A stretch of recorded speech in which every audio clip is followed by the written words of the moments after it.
Welcome to MTG Friends. I'm Ryan. In this episode, we're going to be going over green commander cards that are staples. These are the kind of cards that you're going to typically see in a lot of decks you build, a lot of decks your opponents build, just the staples that tend to get in there. Now, not every single one of these cards is going to end up in every single deck. There's niche stuff and there's different things going on. Like, for example, in doubling season, you might have in a bunch of builds, but you're not necessarily going to put it in every single green deck you got. We get it, right? Well, green also does something that's very, very, very, very bueno, is ramp. So we got a more robust ramp staples section. Now, the difference between staples and essentials, I don't know. You can check out our other episode of Essential Green, but this is just kind of a different take on it. Let's go ahead and jump in rather than me babbling along. All right, so we have a doubling season package. Starting with doubling season. This is great for token generation, +1/+1 counters.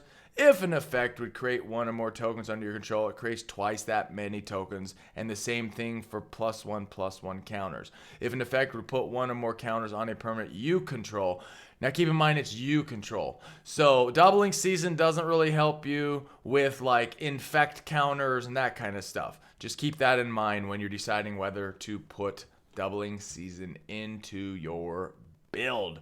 Super awesome for +1/+1 counters, like hydras and all that kind of stuff. Parallel lives, also great. If an effect would put one or more tokens on the battlefield under your control, it puts twice that many. This isn't quite as awesome as doubling season, but if you are doing tokens, then you would be putting in both into your build. Definitely a staple in green. A new one, relatively speaking, as of this recording, Vorinclex Monstrous Raider is so amazing with the doubling season effect. It's a 6/6/6 drop with trample and haste, and then if you would put one or more counters on a permanent or player, notice it says player, so in this case, it would also help with the infect counters, poison counters, that kind of stuff. Put twice that many of each of those kinds of counters on that permanent or player instead. Very specific that it says player, so that's great. If an opponent would put one or more counters on a permanent or player, they put half that many of each of those kinds of counters on that permanent. So not only do you get to double up yours, but you get to half theirs. This card in the form of a Praetor is bananas awesome. Just bananas.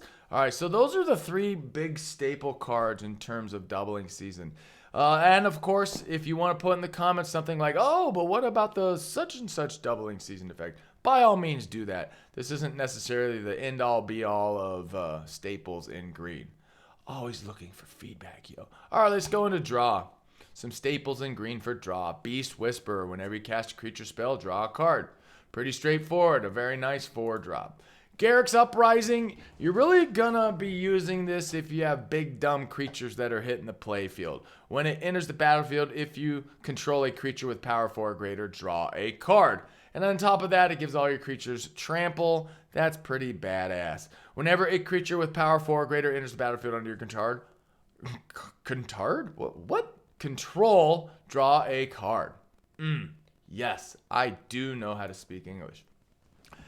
Guardian Project, just a great staple in green. Whenever a non-token creature enters the battlefield, you don't have to cast it. If it doesn't have the same name as another creature you control, or a creature card in your graveyard, draw a card. And since we're in Commander, that's going to be drawing you lots and lots of cards. Now, kind of a weaker draw mechanic here, but I still like it, and it's worth putting in for staples. At the beginning of your upkeep, scry 1. Whenever you cast a creature spell, you may pay 1 green if you do draw a card. It is a great draw mechanic, depending on what kind of build you're doing. Return of the Wild Speaker. I have tended to put this in builds since it came out.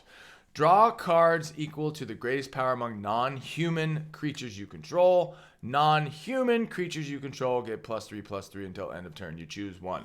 So most likely you're going to be using this for the draw mechanic. Or if you have draw and going wide, Amy, it's got some versatility there. Now the big dog of green, Sylvan Library, a huge staple in green. At the beginning of your draw step, you draw 2 additional cards, which means 3 in total. And then if you so choose, you can pay 8 total life to keep all 3. Otherwise, you put 2 of them back on top of your library. So most likely you're going to be getting 3 cards per turn. Just go ahead and spend that life. It is so worth it. Unless you're about to kill yourself because you've been doing it too many times each turn. And yeah, so just be careful with your life, but use it as an asset. You know what's up. You know what's up. All right, the Great Henge has become a huge staple in builds where you have relatively large creatures, or even medium-sized creatures for that matter. Spell cost X less to cast, where X is the greatest power among creatures you control. So if you got a 5-drop, cost you 5 less. You get it, right? Math! Let's do math. Tap, add 2 green, you gain 2 life. And if that wasn't enough in a card, whenever a non-token creature enters the battlefield, doesn't even have to be cast, enters the battlefield under your control, put a 1/1 counter on it and draw a card. Holy moly, this thing is so bananas. Juggernaut. Toski, also a great staple in green now. This spell can't be countered. It's indestructible. Attacks each combat if able, and whenever a creature you control deals combat damage to a player, draw a card. Whew. So you got multiple creatures attacking, doing damage. You're drawing a card for all those. I mean, Toski is fabuloso, and it's indestructible. So really only -1/-1 stuff is going to deal with this. Or exile board wipes. So awesome. So awesome. All right, Beastmaster. Oh, we've gone into a different category. Let's see what category we're at. Oh, Gone Wild. Apparently, I didn't know where to put these. So we've created a special little category called Gone Wild. Oh, Gone Wide, not Gone Wild. What's wrong with me today? All right, Beastmaster Ascension. Whenever a creature you control attacks, you may put a quest counter on Beastmaster Ascension. I have gotten my ass handed to me multiple times with people with this out where you don't take care of it immediately. As long as Beastmaster Ascension has 7 or more quest counters on it, creatures you control get +5/+5. That is really bananas. I tell you what. And apparently I like to talk about bananas a lot today. Triumph of the Hordes. This is a sorcery spell. Yes, shout out to Andrew. Yes, I have tried on multiple occasions to cast Triumph of the Hordes at instant speed, and each time going, oopsies, I'm a doofus. Until end of turn, creatures you control get +1/+1 and gain trample and infect. And as you all hopefully know, 10 poison counters, infect, gets you the win. Or at least takes one of your opponents out. So Triumph of the Hordes is just a huge, awesome staple, especially if you're going wide. Wide. All right, let's go to the next category. Category is what? Honorable mentions. We'll do honorable mentions last. So we will go into, it's going all over the place. Land. Going into land. New kid on the block here, Boseiju Who Endures. The channel, which can't be countered unless you have somebody countering like an effect, that kind of thing. But it can't be countered traditionally. Discard it. Who Endures destroys target artifact, enchantment, or non-basic land. So great. That player may search their library for a land card with a basic land type, put it onto the battlefield, then shuffle. This ability costs, and don't forget this part, 1 less to activate for each legendary creature you control. And since you typically have a handful of legendary creatures in a commander deck, this may end up being even cheaper to do. Beep-beep-a-doo. All right, Castle Garen Bridge. This one's mainly effective if you're just casting lots of creatures. Comes in tapped unless you control a forest, so most likely you will have that coming in untapped. Tap for green, and for 4, add 6. Spend this mana only to cast creature spells or activate abilities of creatures. You're not going to put this in every deck, but it is going to be useful, especially if you're doing the big dumb creature shenanigans. I had to put this in. I mean, proxy it if you don't have it, but it's just so powerful. We got to put it in here as a staple. You don't necessarily see it that often because it's a hundreds and hundreds of dollars card. Tap, add green to your mana pool for each creature you control.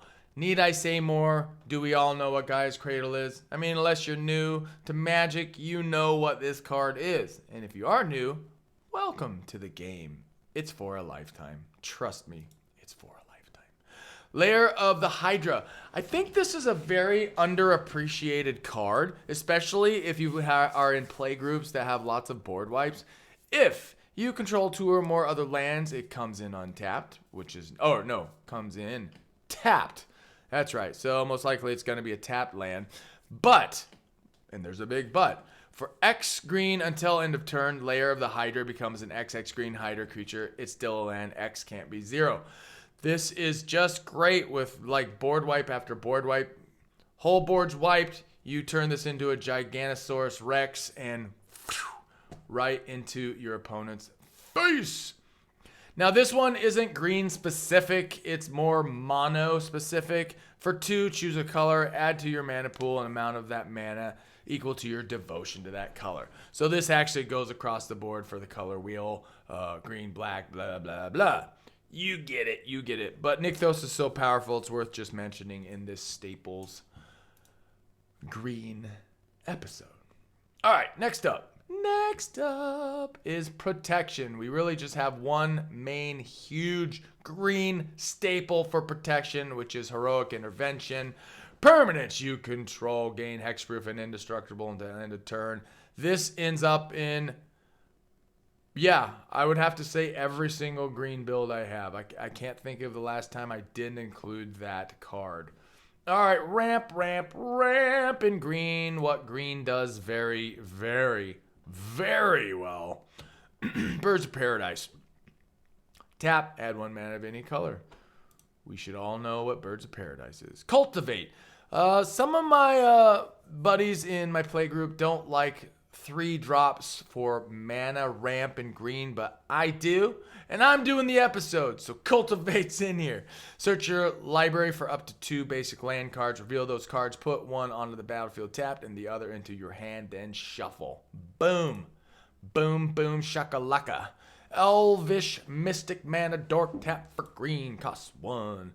Emerald Medallion, green spells. The medallions in all the colors are just fabulous. If you're running mono, put the medallions in. Boom. Yes. Do I need to say it again? No, I don't. Finhorn Elves, tap for 1. Green, it costs. More mana dorks. Another mana dork.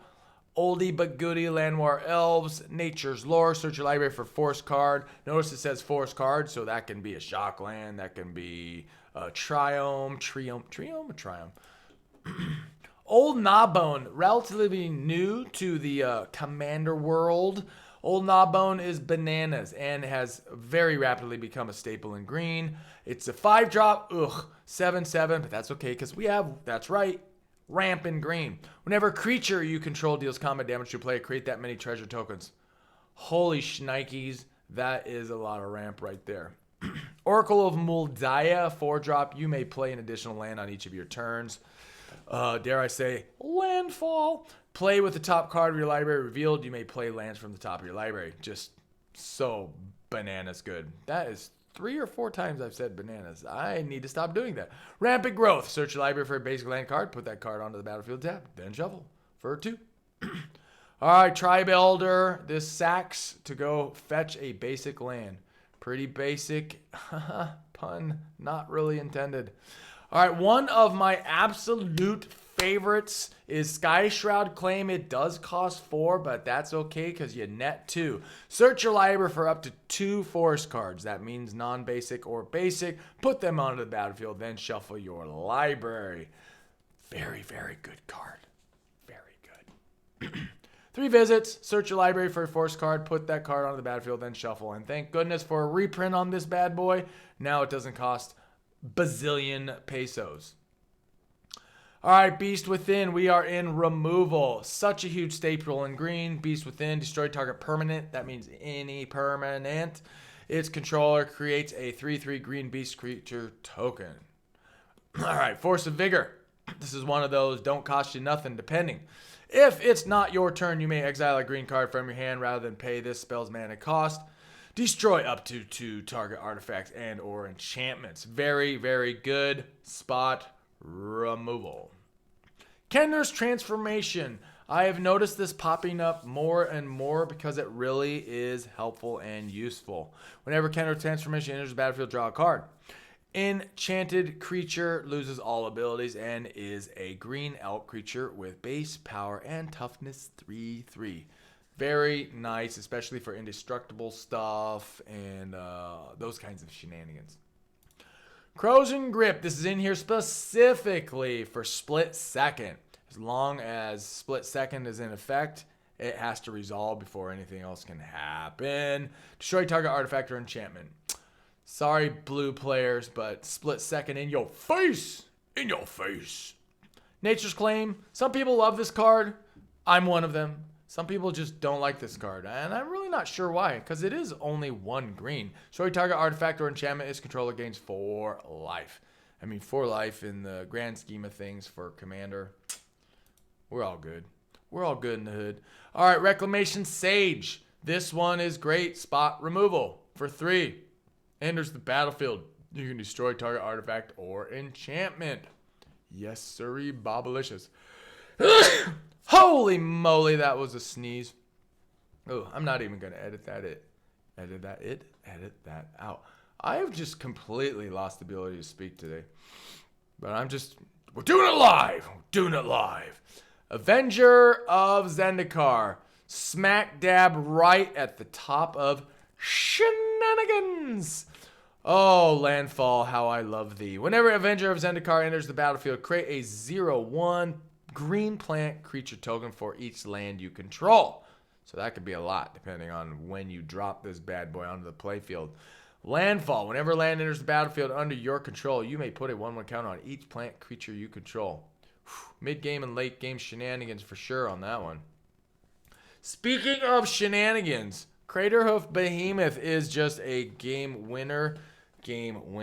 Especially if you're wide. Holy shnikes, this thing is badass.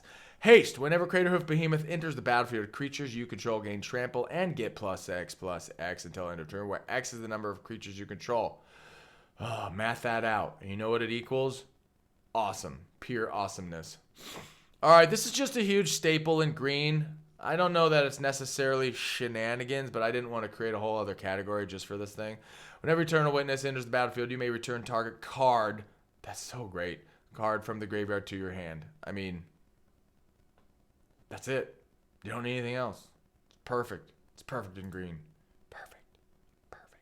All right, tutors. Court of Calling. This one's got Convoke, so you can tap critters to make it cost less, which is good. Search your library for a creature card with converted mana cost X or less and put it on the battlefield. Boom. Finale of Devastation. This one is if you're ramping the hell out of things. Search your library and or graveyard for a creature like Craterhoof Behemoth. And it could cost X or less and put it onto the battlefield. If you search your library this way, shuffle it. If X is 10 or more, creatures you control get +X and gain haste until end of turn. So go fetch up your Craterhoof, and it's got +X plus Craterhoofs +X. I mean, whew, ouch. Ouch is for surezies. All right, one of the best tutors in green, Worldly Tutor. You go grab a creature, put it on top of your library at instant speed. Yes. All right, so let's go for some honorable mentions. And again, is this a definitive list of all the staples of green, of all mankind, womankind, they kind, us kind, whatever? No. But, I think it's a pretty good list. Put something in the comments if you're like, oh, this card, I think it really needs to be in the staples list. All right, so Azusa. You may play 2 additional lands on each of your turns. Very good honorable mention depending on what kind of build you're doing, especially if it's landfall. Haro, also kind of like landfall stuff. As an addition to cost to cast this spell, sacrifice a land, search your library for up to 2 basic land cards, put them onto the battlefield, then shuffle your library. All right, honorable mentions, Moss Diamond's one of them because it does come in tapped and the medallion's better. So comes in tapped and then you get green for it. Cost 2 to get a green. So yeah, it's all right. Scoot Swarm, honorable mention just because it's so wackadoodle and just needs to be mentioned because it's so crazy. Landfall, whenever land enters the battlefield under your control, create a 1/1 green insect, and then if you have 6 or more lands, you create a Scoot Swarm, which then creates the Scoot Swarms, and then it's completely out of control, and then you give them all Infect and Trample, and game over. Seedborn Muse, great honorable mention. Untap all permanents you control during each other player's untapped step. This really, really helps if you don't want crackback or you have mana sinks and that kind of stuff. Wood Elves gets an honorable mention because it is a good card. 3-drop 1/1. Whenever it enters the battlefield, search your library for your forced card. Again, it doesn't have to be a basic one. Put that card on the battlefield and it comes in untapped. So that's pretty good. A 3-drop 1/1 for an untapped land of your choice. Not bad. Well, forced land of your top. I think that is the list, folks. So let me know what you think. I think this is a pretty good staples list. I mean, there are so many different iterations and nuances to all this stuff. And if you want nuance, then go watch our deck techs, yo. What? All right, thanks for tuning in. MTG Friends, coming to a theater near you on YouTube, and me talking will be the other staples in the other colors, and I'll put them all together in like a actual list and all that groovy stuff. And if you're still watching, you must really like watching me babble about magic cardboard cards. All right, peace, MTG Friends.